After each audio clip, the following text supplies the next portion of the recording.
Gio Vega is an Arrancar who serves as one of Berrigan Luisenbairn's and Sosuke Aizen's army during the war between Soul Society and Hueco Mundo. Arrancars are hollows who have removed their masks to gain Soul Reaper-like powers, and Fracción are personal subordinates to the more powerful Espada members. Ggio appears during the Fate Karakura Town battle, which is a massive conflict where Aizen brings his Arrancar army to attack Soul Society's forces.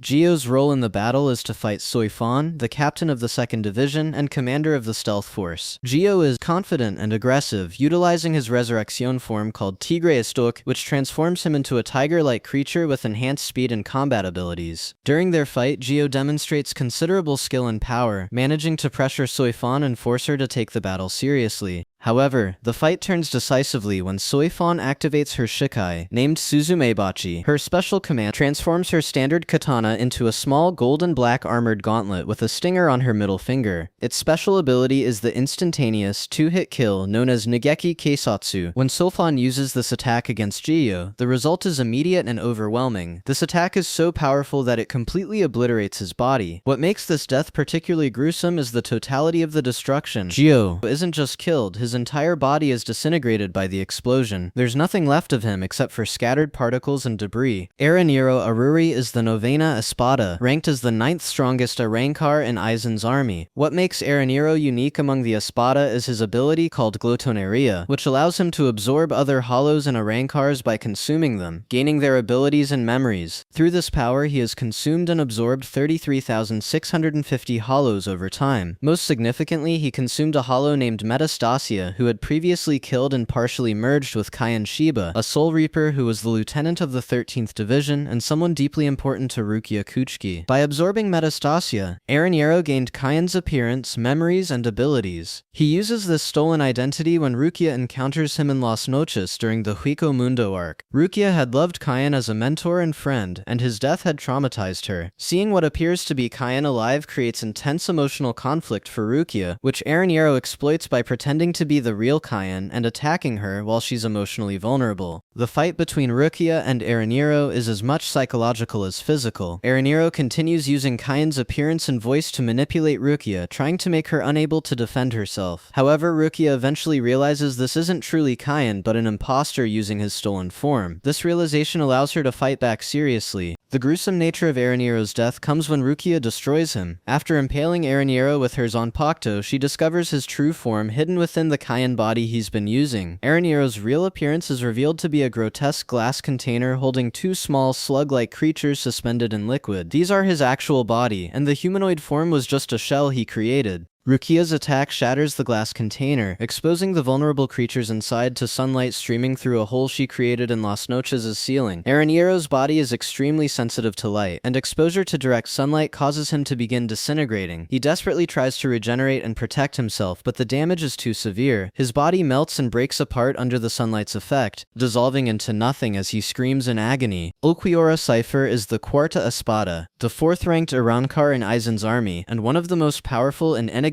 members of the Espada. Unlike many Arrancars who are emotional or arrogant, Ulquiorra is cold, logical, and appears to lack emotions entirely. He becomes particularly significant during the Hueco Mundo arc, as he's tasked with guarding Orihime Inoue, who Aizen has kidnapped for her reality-warping healing abilities. Ulquiorra's major confrontation occurs when Ichigo Kurosaki comes to rescue Orihime. Their battle is one of the most significant fights in Bleach, spanning multiple episodes and showcasing Ulquiorra's incredible power. What makes Ulquiorra unique among the Espada is that he's the only one who possesses a Segunda Etapa, a second release form beyond the standard Resurrection that other Espada use. This form transforms him into a bat-like demon with immense black wings, horns, and power that completely overwhelms Ichigo. In his Segunda Etapa form, Ulquiorra dominates the fight, repeatedly defeating and even killing Ichigo at one point. However, Ichigo's inner hollow takes over, transforming him into a monstrous form with power that surpasses even Ulquiorra's Segunda Etapa. This transformed hollow Ichigo fights with pure instinct and overwhelming force. When Hollow Ichigo impales him through the chest with a Ceroblast that completely destroys Ulquiorra's internal organs and leaves a massive hole through his torso. For most beings this would be instantly fatal, but Ulquiorra's regenerative abilities as an Arrancar allow him to survive temporarily. However, the damage is so severe that even his advanced regeneration cannot fully repair it.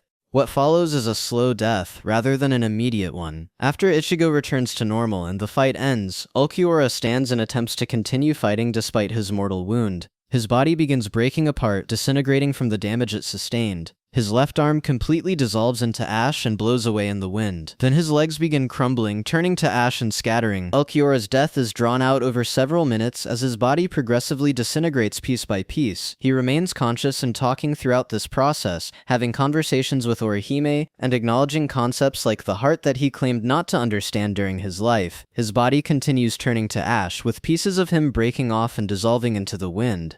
Kaien Shiba was the lieutenant of the 13th Division under Captain Jushiro Ukitake and is a significant figure in Rukia Kuchiki's past. He was a member of the noble Shiba clan and was known for his skill, charisma, and kindness. Kaien served as a mentor and friend to Rukia when she first joined the 13th Division, helping her adapt to her role as a Soul Reaper and treating her with respect and warmth. Kaien's death occurs during a mission to investigate the disappearance of his wife, Miyako Shiba, who was also a Soul Reaper. They discover that she was killed and possessed by a parasitic hollow named Metastasia. This particular hollow has the unique and horrifying ability to merge with and take control of Soul Reapers by fusing with their bodies. When Kaien confronts Metastasia to avenge his wife, the hollow uses its ability to merge with Kaien's body. The process is shown as Metastasia literally fusing into Kaien, taking over his body from the inside. Kaien's consciousness is suppressed and trapped while the hollow controls his body and has access to all his abilities, including his Zanpakuto Neijibana. Rukia witnesses this possession and must fight against Kaien's body, which is now being controlled by Metastasia. The psychological horror for Rukia is immense. She has to fight someone she cares deeply about, knowing that Kaien is trapped inside his own body, being used by a hollow. The hollow-possessed Kaien mocks Rukia and uses Kaien's abilities against her and her captain. During the fight, there's a brief moment where Kaien's consciousness manages to resurface and fight against the hollow's control from within. In this moment of clarity, Kaien deliberately impales himself on Rukia's Zanpakuto, using her sword to kill both himself and the hollow possessing him. This act requires Rukia to hold her sword steady while Kaien forces his body onto it, essentially making her directly responsible for his death even though it was at his request.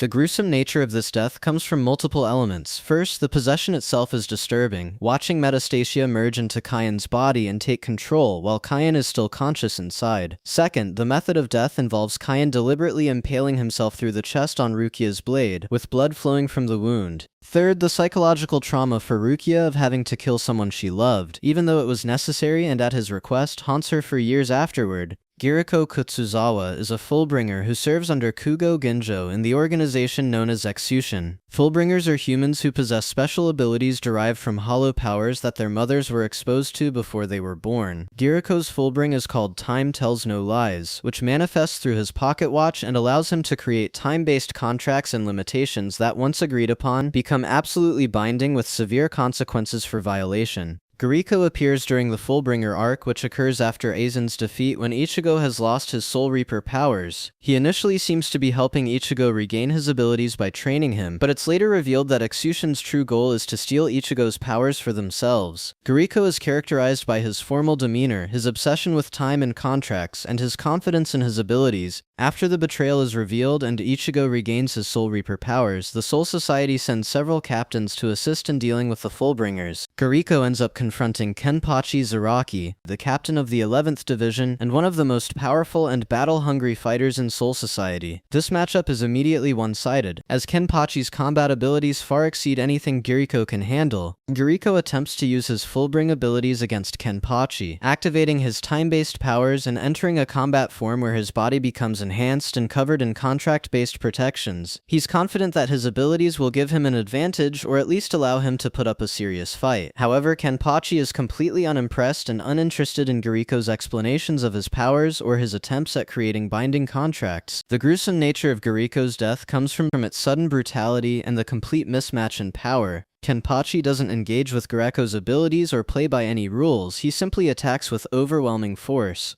With a single strike of his Zanpakuto, Kenpachi cleaves Giriko's body completely in half vertically, cutting him from head to groin in one clean motion. The cut is shown in detail, with Guriko's body splitting into two halves that fall in opposite directions. The speed and force of the cut are so great that there's a moment where Guriko's bisected body remains standing before toppling over. Blood sprays from the massive wound as his body separates. The attack is so powerful that it not only kills Guriko instantly but completely destroys his body in the process. Abirama Redder is one of the Fracciones serving under Berrigan Luisenbern, the Segunda Espada, who represents old age and death. As a Fraccione, Abirama is less powerful than the Espada themselves, but still serves as a significant threat during the fake Karakura town battle. His Resurrection form is called Aguila, which transforms him into a humanoid eagle creature with large wings, talons, and enhanced aerial combat abilities. During the battle in fake Karakura town, Abirama fights against members of Soul Society's forces. His opponent becomes Izoro Kira, the lieutenant of the 3rd Division. Kira is often underestimated due to his melancholic personality and seemingly passive nature, but his Zenpakuto, Wabisuke, has one of the most insidious abilities in Soul Society. Wabisuke's ability causes anything it strikes to double in weight. Each time the blade hits the same target, the weight doubles again cumulatively. This means that after multiple hits, the affected target becomes impossibly heavy. The weight doesn't just affect the area that was struck, it affects the entire object or person, making their whole body progressively heavier with each strike. During their fight, Abirama uses his aerial abilities and aggressive combat style, diving at Kira with his talons and trying to use his superior mobility to his advantage. However, Kira manages to strike Abirama multiple times, with Wabisuke throughout the engagement. Each strike doubles Abirama's body weight, and the cumulative effect quickly becomes overwhelming. As the weight continues doubling, Abirama finds himself unable to fly, unable to move properly, and eventually unable to even stand. His own body weight increases to such an extreme degree that he's forced to the ground, crushed by his own mass. His bones begin breaking under the pressure of the impossible weight, and he's unable to defend himself or escape.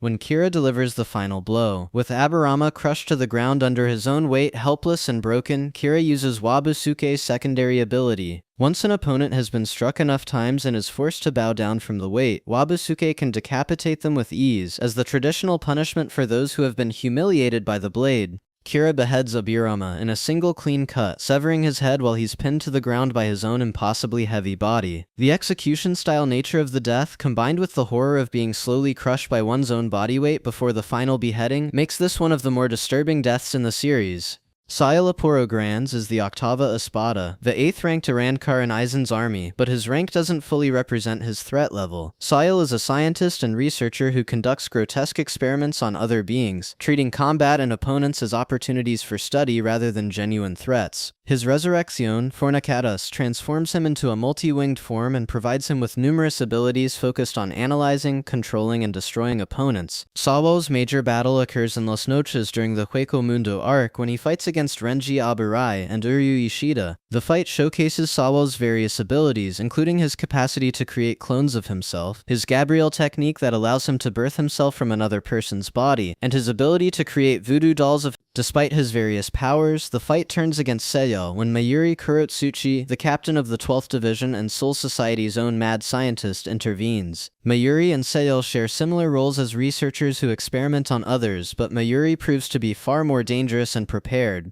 The battle between these two scientists becomes a contest of who has prepared better countermeasures. Soyol attempts to use his information network and analysis abilities to find Mayuri's weaknesses, even going so far as to eat Nemu Kurotsuchi, Mayuri's artificial daughter and lieutenant, to gain information about Mayuri's biology and abilities. However, this proves to be exactly what Mayuri wanted. Mayuri reveals that he deliberately had Nemu's body filled with a specialized drug that he created. Nemu turns into a monster that sprays the drug directly at him. This drug, once inside Sayel's body, begins affecting his nervous system and perception. The drug doesn't kill directly. Instead, it affects how Sayel's brain processes time.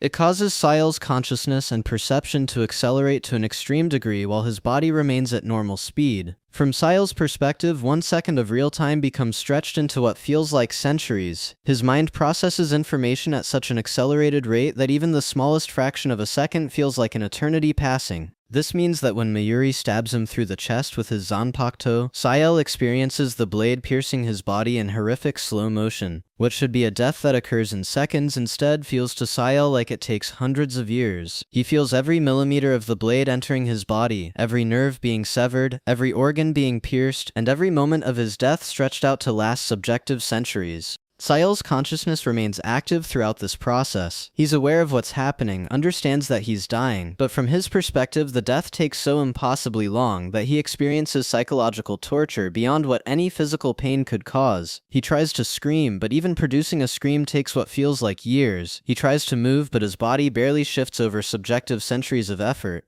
The death is shown from both perspectives. From outside, Sayel simply stops moving and dies quickly, but from his perspective shown in his consciousness, he experiences subjective centuries of the dying process, the psychological horror of being trapped in your own death, unable to make it end, aware of every moment stretched to impossible length. Makes this one of the most conceptually disturbing deaths in the entire series. It's not the physical damage that makes it gruesome, but the temporal and psychological torture that Sayel endures during what should have been a quick death. If you like this type of content, make sure to subscribe to the channel and watch this video right here. I'll see you there, peace.